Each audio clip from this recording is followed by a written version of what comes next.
just going to have to wait for that one for a moment. You know, I thought you organised this whole thing for us. I did. They were supposed to keep it quiet. So you drive an e-performance Porsche as well.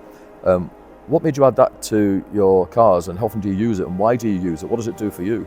So I'm very lucky. I've got a Macan Turbo as my daily driver. I wanted to get an electric car, but I didn't want to just get an electric car, because often when you buy an electric car, you get an electric car. Yes. And that may seem an oxymoron and things, but when you buy a Porsche, a Macan or a Taycan, you get a Porsche. Yes. It handles like a Porsche. It drives like a Porsche. I don't have to give up any of the performance features that makes a Porsche exciting to drive, but I still get the benefit of the electric car, where it's cheap to charge and it's economically to run. Right, so you drive your 3RS and then you drive your Macan Turbo, clearly both seriously high performance. Can you compare those two different styles of performance? You can and you can't. Yes. For the daily driver, for getting to work and for driving the car, just a pure driving experience, the Macan is absolutely fantastic. Yeah. It drives well, it sits well in the corner, the weight is low down, and if you drop it on its suspension and put it into sport mode, it'll still set your head on fire. Yes. You know, I think Jimmy Clarkson put it so well. He said, you know, you'll have the very surprised Labrador in the back. Yeah.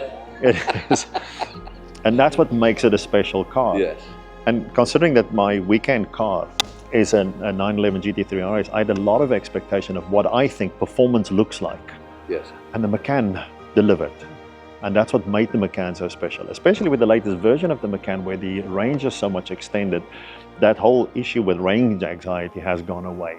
Whereas before, it doesn't matter what you've driven, you're like very worried about, can you make the next stop? But with the new one and with the range that we have, the cars become significantly more usable.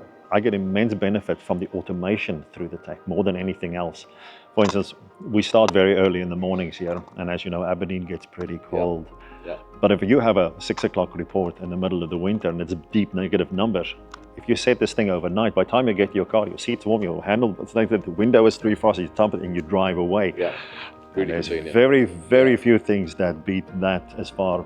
But the Porsche app is very, very good. Where do you charge? Do you charge at home, or do you charge on the move? Or? I charge at home, I charge on the move, I charge at work. The infrastructure supporting EVs is growing significantly. We see a lot more of that, and a lot more businesses as well aiming towards their customers. Even if you go get a coffee these days, in the parking lot there'll be a charging set. But I can tell you, nothing in this world beats plugging in it at night. In the morning when you get to your car, it's fully charged every morning. Yeah, that's more convenient than a petrol station. When people, you know, it's going to take me longer because it's 2 minutes at the petrol station, whereas 0 time when you just go to bed, you get That's right. And well, you've had Taycan and Macan. I have. Which do you prefer? Oof, that's a tough choice. The utility value of the Macan cannot be overstated. If you're a family person, the high boot and, you know, getting all the kids in, and the roof rack is fantastic. When you put the Taycan around a corner, it bites into it like a sports car does. Yes. It sits flat. And this is why we call it e-performance. You know, because it's a performance car, isn't it? So, it would definitely fall in that as e-performance, for sure. It will.